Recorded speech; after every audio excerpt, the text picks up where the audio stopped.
Ei galera, aqui fala é o Godzilla e hoje reagiremos ao vídeo do Baegly William Afton é inocente. O vídeo estará na descrição para quem dar uma olhada. E sim, ele sofreu um hate grande, só porque ele falou uma teoria. Mas, chega de enrolação e vamos para o vídeo. Afton é inocente. Sim, eu sei, isso parece um absurdo completo, digno daquele monte de teoria antiga que tentava passar pano pro assassino. Mas pelo menos me dá uma chance e ouve o que eu tenho pra falar.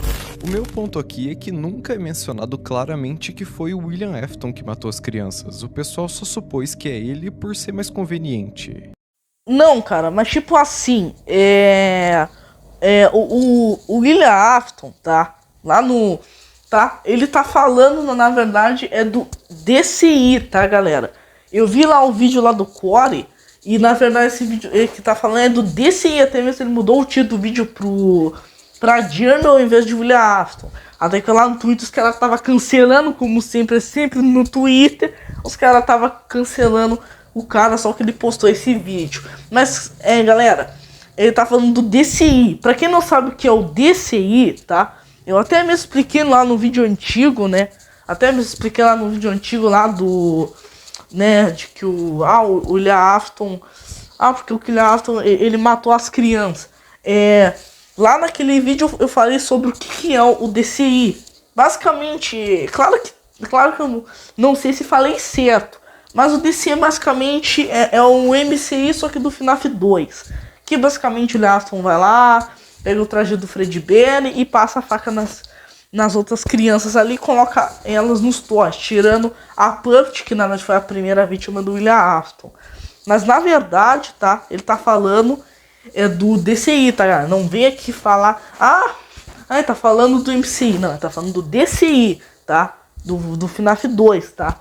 Eu já expliquei isso aí, mas eu quero fazer um vídeo próprio falando só sobre ele, tá, galera? E não, é óbvio que eu não tô falando do MCI que aconteceu em 1985. Esse sim tem muitas provas, como o FNAF Into the Pit, o final de FNAF 6 ou a trilogia dos livros. Eu tô falando aqui dos assassinatos que aconteceram em 1987 durante os eventos de FNAF 2. Chega até a ser engraçado como essa parte da história, que é conhecida como DCI, praticamente não tem atenção nenhuma. Cara, eu não sei se o DCI, né, o DCI ou o MCI, eles são esquecidos. Mas o DCI, galera, o DCI, tá? Na verdade, eu não sei se sou o único que dou atenção, mas eu já falei num vídeo recente, tá? Mas o DCI, eu dou atenção pra ele, tá? Provavelmente o Core também dá atenção, então eu acho que o DCI não é esquecido, tá? Mas óbvio que nem todo mundo conhece o DCI, tá? Os outros conhecem como os só conhecem o MCI, tá? Tá, galera? Gaguejei um pouco aqui, mas os outros só conhecem o MCI, mas eu conheço os dois e tudo mais, mas cada um, né, sabe o que é, sabe? Tanto a comunidade quanto o próprio Scott abandonaram as crianças de 87 e os toys de um jeito que hoje em dia ninguém mais tenta entender o que aconteceu ali. O máximo de informação que a gente tem sobre esse assassinato de 1987 é o minigame Save Them, que mostra o Fred encontrando os corpos pela pizzaria depois sendo pego por esse cara roxo, e as ligações do Phone Guy que só dizem: alguém andou usando uma fantasia nos fundos. Galera, pra quem não sabe, o traje que o William Afton usa no DCI não é, tá, galera, do Springbone, tá? Nesse caso ele usa o traje do Fredbear, tá? Até mesmo eu acho que é explicado lá na trilogia que na verdade ele usa o traje do Fredbear, tá? Eu também vi isso aí no canal também do TFNAF Vídeos, tá? E agora a polícia tá na nossa cola. Fora isso, a única coisa que sobra são umas páginas do Ultimate Guide falando de algumas teorias sobre o assassino de FNAF 2. Mas por incrível que pareça, elas têm muita coisa interessante pra pensar. O principal ponto dessas páginas é que em nenhum momento o nome William Afton é mencionado, muito pelo contrário. A maioria das teorias ali levam a gente a pensar que provavelmente o assassino é alguém envolvido com a Freddy's, talvez um guarda de segurança. E é importante lembrar que, apesar de em The Silver Eyes o William usar o nome falso de Dave Miller para trabalhar como segurança na Freddy's, isso não significa que ele tenha feito o mesmo nos jogos. O que estava acontecendo na história era completamente diferente, e eu já vi um monte de gente falando que o William era um guarda no turno do dia em FNAF 2 usando o nome de Dave como se isso fosse canon. Cara, nos jogos FNAF, cara, pelo que eu saiba, o William Afton não usa nenhum nome falso. No filme, por exemplo, tá? Eu não considero ele canônico, mas eu acho que nos filmes ele usa o nome, eu acho que de Steve Regler, tá? Mas todos os William Afton que já apareceu, eles têm nome. É o mesmo nome, é William Afton. Não vai mudar o nome, sabe? Pelo que eu saiba na história dos jogos, o William Afton continua com o mesmo nome. Pelo que eu saiba. Pelo que eu me lembro, tá? Mas eu acho que o William Afton, ele usa o nome dele mesmo, né? O William Afton, eu acho. Não sei, mas vamos ver aí. Mas voltando ao Ultimate Guide... Lembrando, tá, galera, que o Ultimate Guide, tá, galera? Ele é canônico, tá? Então, se for pra falar, o Ultimate Guide não é canônico. Galera, ele é canônico, tá? Até mesmo lá no Ultimate Guide também explica todos os animatrônicos que é no FNAF. Não explica nenhum falso, nenhum, tá? Só os canônicos. Então, sim, ele é canônico. E no finalzinho da última página tem uma teoria dizendo que outras pessoas acreditam que o Purple Guy pode ser você, Jeremy Fitzgerald. O livro então explica que aquelas alucinações no fim de cada noite podem simbolizar o assassino dentro de uma fantasia sentindo culpa. Aquele It's Me seria quase que uma confissão. Sou eu, sim, fui eu matei aquelas crianças. Mas eu tenho uma teoria um pouco mais interessante para explicar o Jeremy como assassino. A ideia é muito parecida com o que aconteceu com Ralph, o phone guy do livro The Week Before. Resumindo para quem não leu, ele foi um guarda da Freddy Fazbear's Pizza que, como todo mundo sabe, acabou morrendo na noite 4 do FNAF 1. Mas o livro conta que antes de morrer, ele acabou descobrindo gravações de uma jornalista que também foi morta pelos animatronics ali na Freddy's. E isso fez o Phone Guy voltar um dia mais do que devia trabalhar, conseguir o telefone e assim gravar as ligações que a gente ouve no próprio FNAF 1. Então, basicamente, depois da morte pelos animatronics, ele foi colocado dentro de uma fantasia e a alma do Phone Guy ficou tão traumatizada que foi condenada a reviver os eventos do trabalho como guarda noturno na Freddy's de novo. Cara, eu tenho uma teoria. A minha teoria fala que o William Afton... Não, o Jeremy, quero dizer... O Jeremy talvez, ele possa ser sim um assassino. Mas, temos que ressaltar uma coisa, tá? O Jeremy, tá? Ele era um dos guardas do FNAF 2, tá? É a teoria dele, mas na minha teoria eu acho que o Jeremy, né? O Jeremy lá, do FNAF, eu acho que ele tá falando do Jeremy do FNAF 2. Mas o Jeremy do FNAF 2, tá? Nunca foi mostrado que na verdade ele é o assassino, né? Nas minhas perspectivas, o Jeremy na verdade só foi uma das vítimas dos animatrônicos, que na verdade sim. Claro que nós não sabemos do passado do Jeremy, tá? Até porque ele é só um dos personagens que a gente controla no FNAF 2, tá? Na verdade eu não tenho teoria nenhuma, até porque eu não sei teorizar, mas vamos pro vídeo. E é aí que o Jeremy entra na história. E se, na noite 6 de Five Nights at Freddy's 2, ele foi morto por algum dos animatronics e colocado dentro de uma fantasia? Isso explicaria os minigames que a gente vê justamente quando morre em FNAF 2. O Jeremy tá morto e é obrigado a reviver aquelas lembranças de novo, assim como aconteceu com Ralph, mas de um jeito pior ainda, porque o Jeremy, o assassino de 87, é obrigado a reviver todo o passado da Freddy's. Ele é atormentado pelos toys, pela Puppet, pelos animatronics clássicos, ele basicamente não tem paz. É quase como o purgatório que acontece na Ultimate Custom Night ou na história do Homem no Quarto 1280. E calma que essa teoria pode ir ainda mais longe. Já que a gente tá traçando um paralelo entre o Ralph de The Week Before e o Jeremy Fitzgerald de FNAF 2, é bem possível imaginar que a gameplay que a gente tem no próprio Five Nights at Freddy's 2 nem sequer é real. E olha, a gente tem uma boa evidência para isso. No início do jogo e entre cada noite que você passa, aparece uma cutscene muito estranha em que você tá dentro do Freddy na pizzaria de FNAF 1. E até hoje a comunidade não sabe dizer com certeza o que isso significa, mas no fim das contas, talvez a resposta estivesse na nossa cara o tempo todo. Five Nights at Freddy's 2 se passa ao mesmo tempo que FNAF 1. E de novo, eu sei que parece uma loucura absurda, mas é algo que faz sentido. Como eu disse, a primeira coisa que a gente vê em FNAF 2 é essa cutscene, e nessa teoria, ela representa o ponto de vista do Jeremy depois de ter sido morto e colocado na fantasia do Freddy. Então, quando a noite chega, ele revive os traumas de 1987. Lembra de quando era um guarda noturno, lembra dos assassinatos, e quando a noite finalmente acaba, ele tá preso. Não tem pra onde escapar. Tudo o que resta é esperar a próxima noite e sofrer mais uma vez. Pagar pelos crimes mais uma vez. Eu não acho que, tipo, seria, tipo, da hora se o Jeremy, ele fosse um assassino, né? Já que o William Afton, ele é roxo, tipo, o roxo representa a maldade, né? Às vezes representa a maldade, o mal, a agonia. Mas eu acho que seria bom que tivesse 2 assassinos, sabe? Aí a gente teria que descobrir, qual é o assassino? É o roxo, é aquele ali, o Jeremy, que eu não sei qual é. Seria da hora se tivesse 2 assassinos.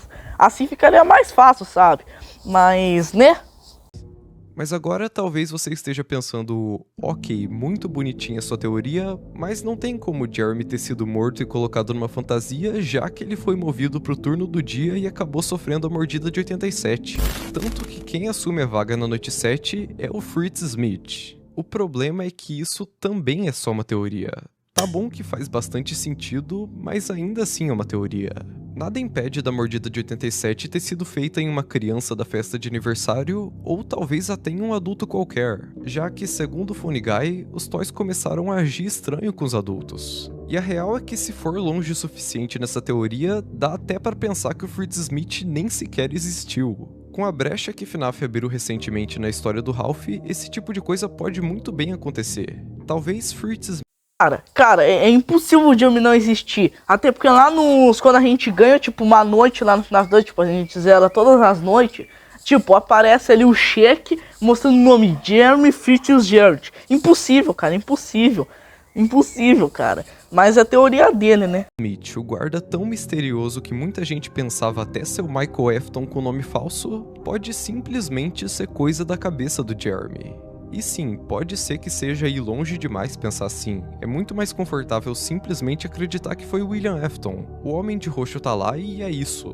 Mas eu acho interessante pensar nesse tipo de teoria pra reviver aquela magia que a gente tinha lá em 2014 e 2015. De imaginar várias coisas diferentes, compartilhar teorias por mais estúpidas que sejam. Eu inclusive já fiz um vídeo sobre, mas me parece que os headcanons que a comunidade criou deixaram a história muito rígida. Em falar esses vídeos aí de headcanon, eu também vou ter que reagir a esse vídeo, até porque os vídeos do Bagley é muito bom, cara. Tipo, dá pra reagir com quase todos do canal dele, cara. Nada pode ser diferente sem sofrer um hate absurdo da fanbase. Só que no fim das contas, esse tipo de teoria ajuda a quebrar o estigma que criaram em volta da história. Ia ser ótimo se essa liberdade voltasse a existir.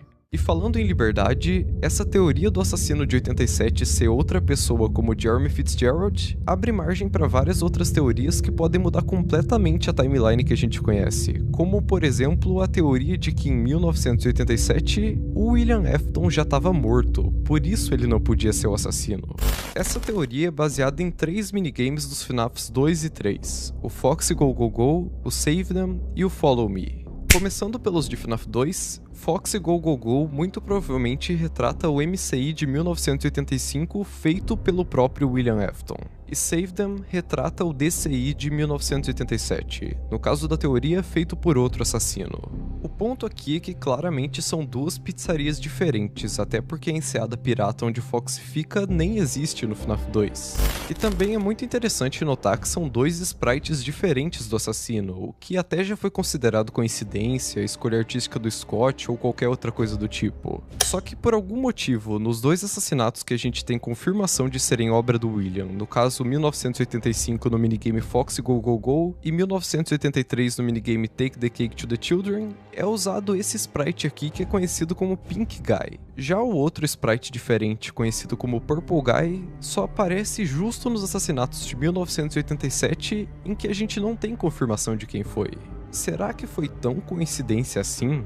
Indo até mais longe, esse cara aqui do FNAF 4 pode muito bem ser o Jeremy, o assassino de FNAF 2. Um homem que sabia mexer em fantasias de Springlock e, assim como William, roubou uma fantasia amarela dos fundos para fazer o que fez. Dessa vez usando o Fredbear em vez do Spring Bonnie, já que, voltando pra teoria, no minigame Follow Me é mostrado esse cara, que confirmadamente é o William Afton, desmontando os animatronics clássicos na pizzaria de FNAF 1 e depois morrendo na roupa de Springtrap.